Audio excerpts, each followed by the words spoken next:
O Dador Alegre. Ensaios de Kabbalah, por Mário Sates. Tradução de Euclides Caloni, editora Ground.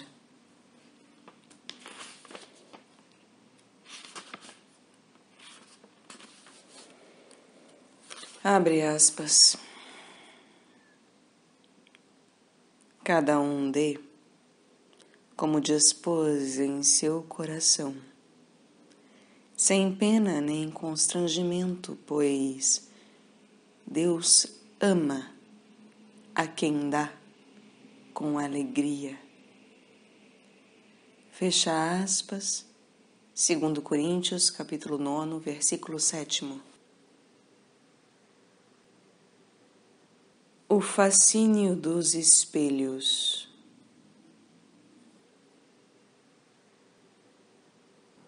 O fascínio e o mistério dos espelhos começaram para nossa civilização no dia em que foi escrita a frase de 2 Coríntios, capítulo 3, versículo 18. Abre aspas. E nós todos que, com a face descoberta, refletimos como em espelho a glória do Senhor, somos transfigurados nessa mesma imagem, cada vez mais resplandecente pela ação do Senhor, que é o Espírito. Fecha aspas. Antes, o Egito e a Grécia se envaideceram com esse delicado instrumento, que então era de bronze, cobre ou prata.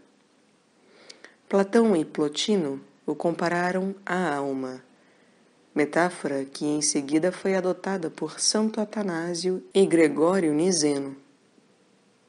O filósofo Pitágoras, conta Varrão, possuía um espelho persa que refletia a lua antes que ela aparecesse, talvez porque a lua e espelho sempre foram sinônimos.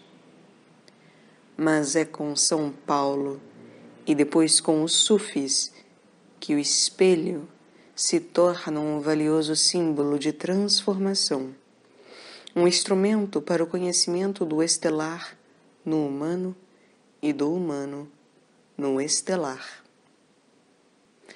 Não é sem motivo que especular, operação mental, procede do latim speculum, que originalmente significava observar o céu, admirar e estudar suas constelações.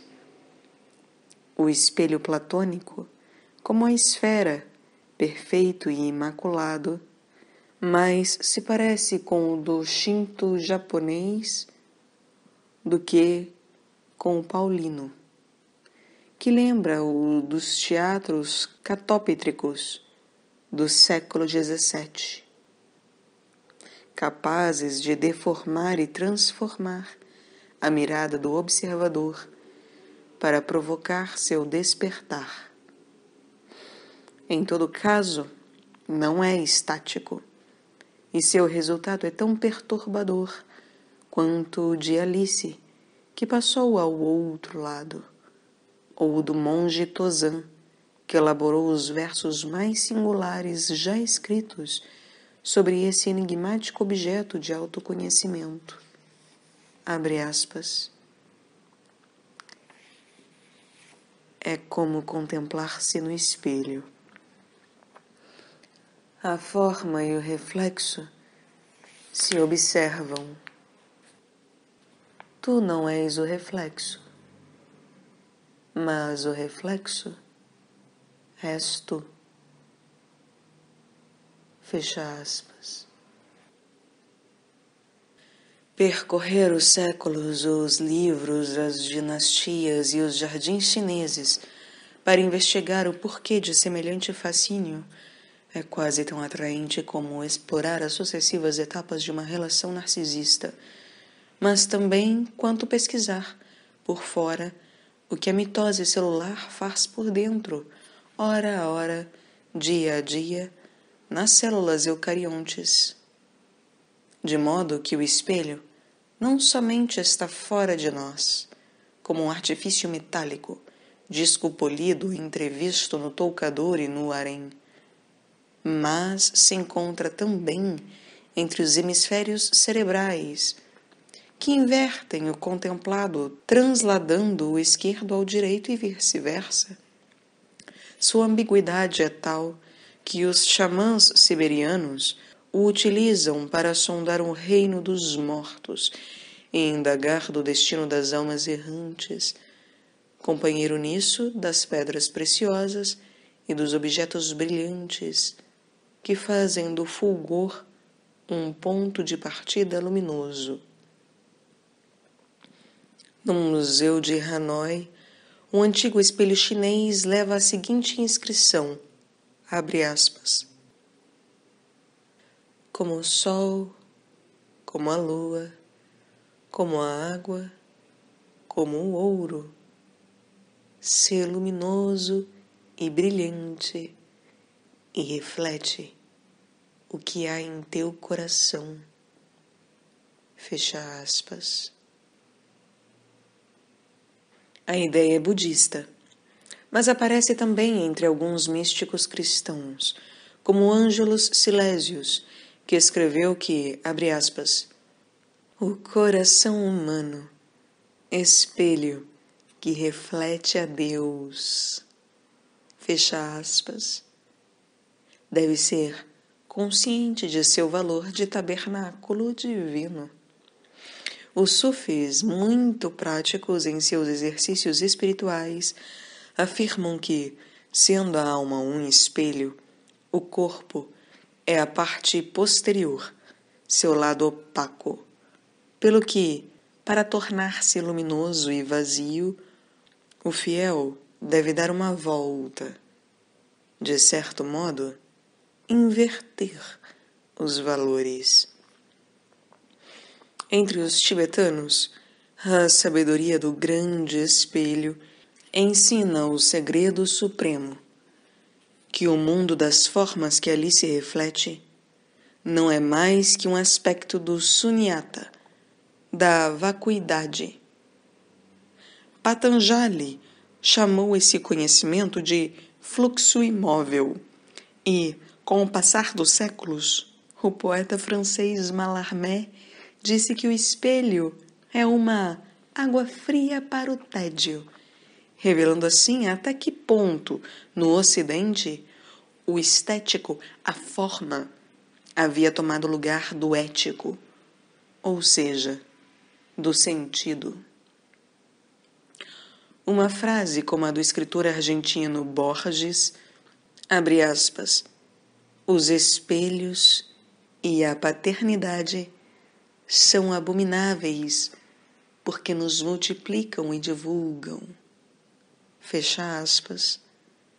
Torna-se um despropósito, um tédio inútil para um budista ou para um místico de tendência paulina, uma vez que, resolvido o enigma que o espelho propõe, não pode haver abominação, mas sim, precisamente, liberação. Sendo um símbolo solar, o espelho é, como o sol, o eixo da nossa identidade, o verdadeiro rosto sob a máscara do ego. A isso se refere Tozan, sem dúvida com o fim de arrebatar à ilusão o poder de nos confundir com os ardis do tempo e da mudança. E o mesmo também parece ser explicado por uns versos castelhanos anônimos e antigos, recolhidos por Covarrubias no século XVII, século que fez de Veneza o centro da história de espelhos da Europa. Abre aspas. Eu tiro e dou confiança, costumo formoso parecer, criança, velho, feio, mulher, e por ser tal minha mudança, sempre me detenho num ser. Fecha aspas. Assim, Deter-se no campo do espelho é permanecer em harmonia consigo mesmo, não como um jovem narciso que se apraz com o contorno do seu rosto, mas como um sábio que entra não sabe onde e se detém não sabendo, toda ciência transcendendo. Para os chineses, o espelho era também um símbolo de harmonia conjugal. E quando este se quebrava, entre os ocidentais acontece a mesma coisa.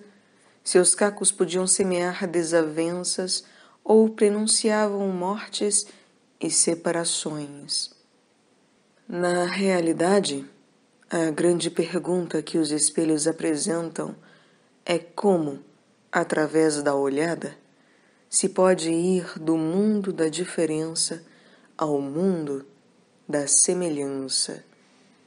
Como se pode passar do que muda ao que permanece.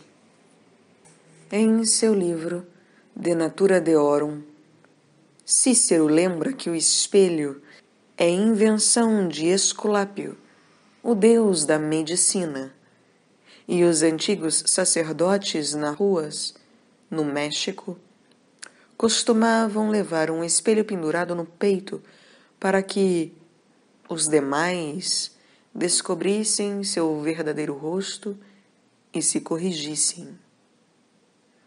O que soa bastante psicanalítico e moderno. Mas qual seria esse verdadeiro rosto? O da imagem e semelhança divina, talvez. O da identidade suprema do homem e do cosmos.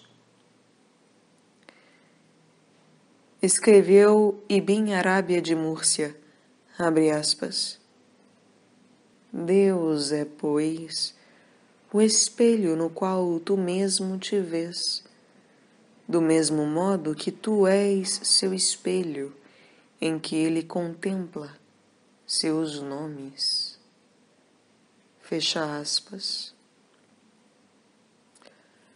Outro místico sufi, Shabistari, escreveu em seu Jardim do Mistério, abre aspas, o não ser é um espelho, o mundo uma imagem, o homem é o olho dessa imagem e ele a luz do olho. Quem alguma vez viu o olho através do qual todas as coisas são vistas? O mundo se tornou homem e o homem mundo. Não há explicação mais clara que esta.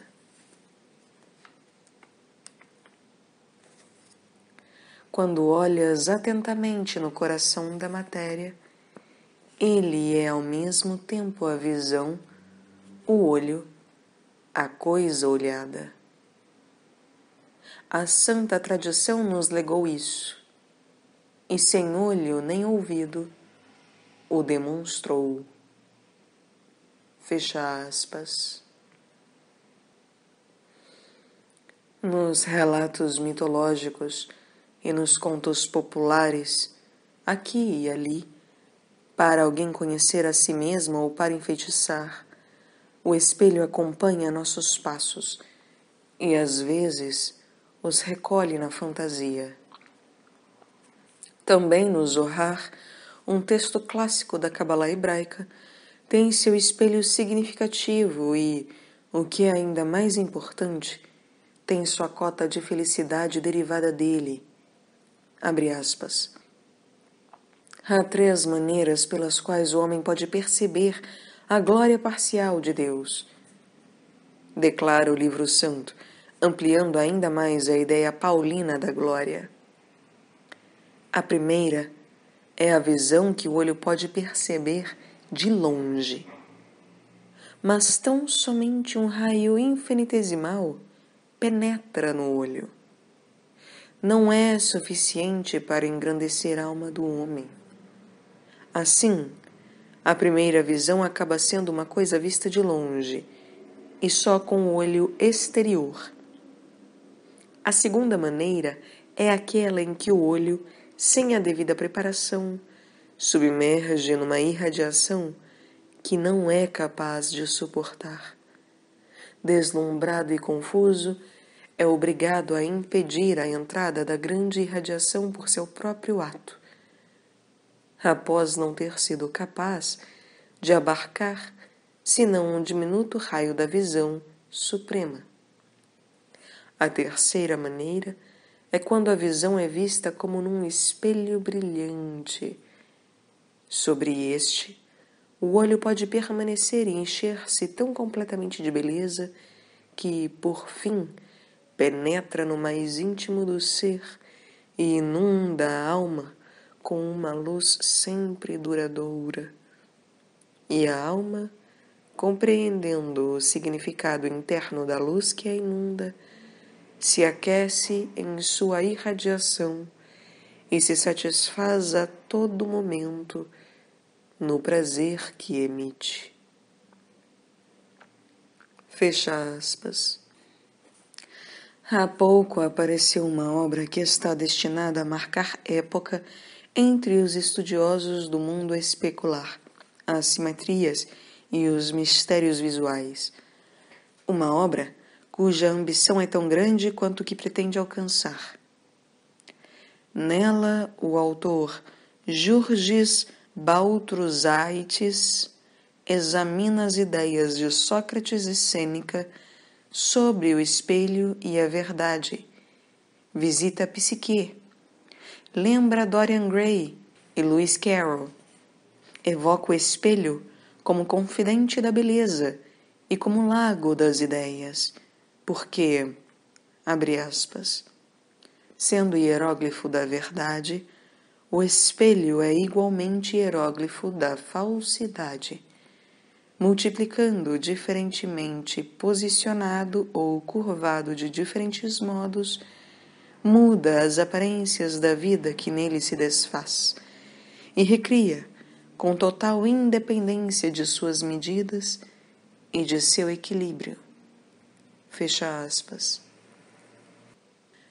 Desde o antigo físico grego, coreógrafo de um teatro de luzes e sombras manipuladas por espelho, até os Theatrum Polydicticum, com seus 70 espelhos dispostos no interior de um móvel, da sístula poligonal de 8 espelhos descrita por Bonani, na qual 24 pássaros se fracionam em 1400 até chegar ao museu catoptrico que o jesuíta Kircher tinha em Roma.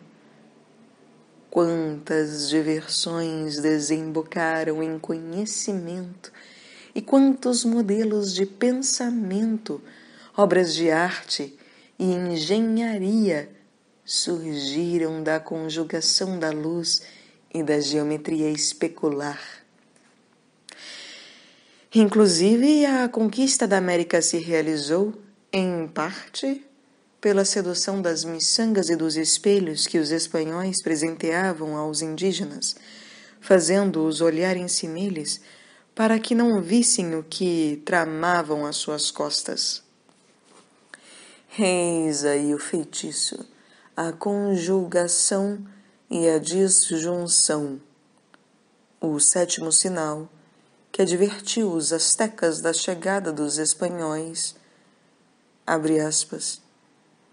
Foi que os caçadores das aves das águas caçavam uma ave parda do tamanho de um grou e foram imediatamente mostrá-la a Montezuma, que estava em uma sala chamada Tlitlangcalmecaut. Era depois do meio-dia, e tinha a ave, no meio da cabeça, um espelho que refletia o céu e as estrelas, e especialmente os cavalos, que estão próximos das Pleiades. Ao ver isso, Montezuma espantou-se, e, ao olhar o espelho pela segunda vez, em poucos instantes viu uma multidão de gente que chegava armada, montando cavalos. Fecha aspas. Singular é o fato de que a antiguidade greco-romana nos esclarece Baltrusaites utilizava o espelho na guerra. Abre aspas. A arma catoptrica somou-se às formidáveis maquinarias descritas pelos antigos Políbio e Plutarco. Fecha aspas. Flechas de luz, fogos à distância, tropas obcecadas ou alucinados como Montezuma, quantos enigmas e terrores guardam os espelhos. O sábio o emprega para desaparecer como ego. A cortesã para reforçar o seu. O guerreiro para destruir o dos demais. O astrônomo para seguir o curso das estrelas. E o médico para auscultar o paciente. Prossegue Baltrusaites, abre aspas. Realidade e alucinação. Os mundos ordenados com estes instrumentos de precisão revelam a reversibilidade das coisas, a certeza do aparente, a incerteza do existente. As experiências se realizam num laboratório, no gabinete de ótica, sob a forma de diversões espetaculares ou sessões de prestidigitação. Passando por estes museus, penetra-se com melhor conhecimento de seus elementos no labirinto das ilusões refletidas. Fecha aspas. Quem sabe poderíamos desdenhar os espelhos artificiais, sua beleza sedutora e impávida. Renunciando à sua fatal atração, nos libertaríamos da vaidade e também da angústia de envelhecer, enquanto ele, o espelho, permanece igual a si mesmo. Porém, o que fazer com a luz, com as gotas da chuva, com o próprio ar que compõe, diz novamente Baltrusaites, as instalações catoptricas do céu? Que fazer com as estrelas e com os olhos que as refletem? Esperar que ocorra um milagre. Aquele de que São Paulo disse, abre aspas, agora vemos em espelho e de maneira confusa, mas depois veremos face a face. Agora o meu conhecimento é limitado, mas depois conhecerei como sou conhecido. Fecha aspas, 1 Coríntios capítulo 13, versículo 12.